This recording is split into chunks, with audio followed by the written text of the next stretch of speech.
वर्तमान पई आसिला सबुठु बड़ खबर जहाँकि झील मानक पई आसीछि सबुठु खास खबर। जदि आपणको घरे गोटे झील अछि तेबे आपण मानक पई एई खबरटी जानिबा निहाती जरूरी।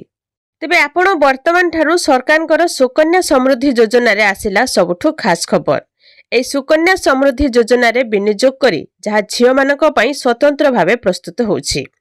एई सुकन्या समृद्धि योजना अधीन रे 10 वर्षरु कम झील मानक नाम रे एक अकाउंट खोला जाउछि जेउथिरे आपण प्रति वर्ष 250 टंका रु 1.5 लाख टंका पर्यंत जमा करि परिबे।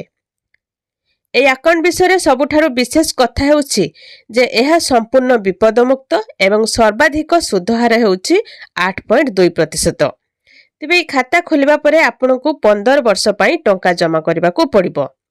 जदि आपण झीलकर सुकन्या अकाउंट को 5 वर्ष बयस रे खोलुछंती एवं 15 वर्ष पई क्रमागत भाबरे एथिरे 1.5 लाख टंका जमा करिवे।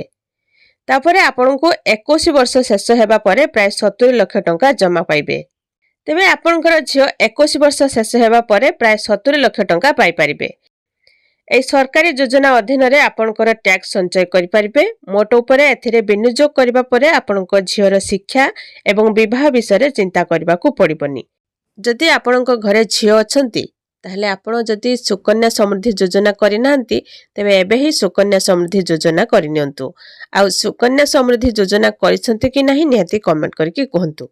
एई सुकन्या समृद्धि योजना अधीन रे 10 वर्षरु कम झील मानक नाम रे एक अकाउंट खोला जाउछि जेउथिरे आपणको ए खाता खोलिबा परे आपणको 15 वर्ष पई टंका जमा करिबाकू पड़िबो।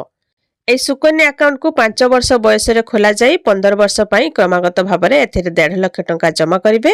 21 वर्ष शेष हेबा परे प्राय 70 लाख टंका पाई परिबे। आपण माने सुकन्या समृद्धि योजना खोलिसंती कि नाही निहाती कमेंट करके कहिबे।